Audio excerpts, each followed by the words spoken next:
sont les funérailles d'un milliardaire, mais ses enfants n'affichent aucune tristesse sur leur visage et se plaignent de la pluie. Le fils aîné répand les cendres de son père et soudain, un bruit fort retentit, renversant les cendres. Il s'avère que le petit-fils est arrivé pour assister aux funérailles. Il sort de la voiture portant des lunettes de soleil, une cigarette à la main, suivi par ses amis. Quand sa mère le voit, elle le réprimande pour son retard, mais il s'en moque. Après les funérailles, les enfants se rassemblent joyeusement et amènent leurs propres équipes d'avocats pour se partager l'héritage du père. De façon inattendue, lorsque l'avocat lit le testament, ils ne reçoivent pas un centime. Le fils aîné perd patience et la deuxième fille part furieuse. Le petit-fils est exclu du partage de l'héritage car il a une relation tendue avec son grand-père en raison de rumeurs selon lesquelles il aurait causé la mort prématurée de son père. Il ne s'attendait jamais à recevoir un héritage, alors il se prépare à partir quand il voit que tous les autres sont partis. Cependant, à ce moment-là, l'avocat l'arrête et lui dit que son grand-père lui a laissé une vidéo. Agacé, il s'assoit et met ses pieds sur la table. Dans la vidéo, le grand-père lui dit: tout est de ma faute, j'ai mal géré les affaires familiales, je suis vraiment désolé pour toi. Pour me faire pardonner, je te fais un super cadeau. Il y a 6 cadeaux, chacun meilleur que le précédent, mais tu dois accomplir des tâches avant de les recevoir. Tu ne peux pas abandonner en cours de route, sinon tu n'auras rien. Le majordome remet à Jason un billet d'avion pour la campagne, en apprenant qu'il doit accomplir des tâches. Jason est sur le point d'abandonner,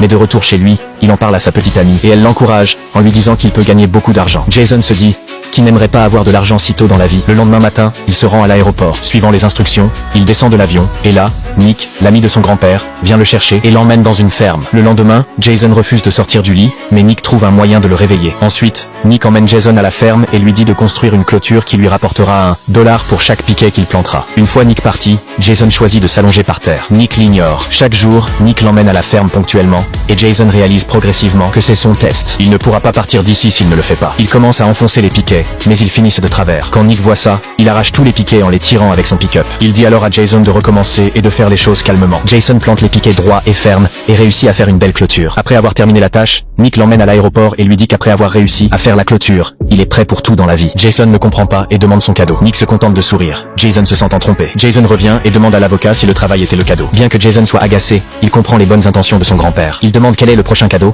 et l'avocat lui dit qu'il le découvrira quand il rentrera chez lui. Jason rentre chez lui, mais au lieu d'une surprise, le cadeau s'avère être un choc. Sa maison a été vidée par l'avocat et sa propre voiture de sport dans le garage a été remorquée. Plus tard, quand il veut régler l'addition au restaurant avec sa petite amie, ses cartes bancaires sont bloquées. Jason demande à sa petite amie de payer, mais elle se met à pleurer et l'accuse de ne plus l'aimer. Small version. Sub alias 1.0. Sub alias 1.00. Sub encoding. RF. Sub alias wheat. Sub alias wheat. Sub. Elle en profite pour s'enfuir. Jason essaie de passer la nuit chez un ami, mais tous refusent. Énervé, il casse son téléphone portable. Maintenant, Jason n'a plus rien. Le grand-père rit et dit que quand on n'a rien, on peut voir qui sont ses vrais amis. Il a lui-même vécu cela 2 ou 3 fois, et informe Jason que le prochain défi est de trouver un véritable ami, maintenant qu'il n'a plus rien.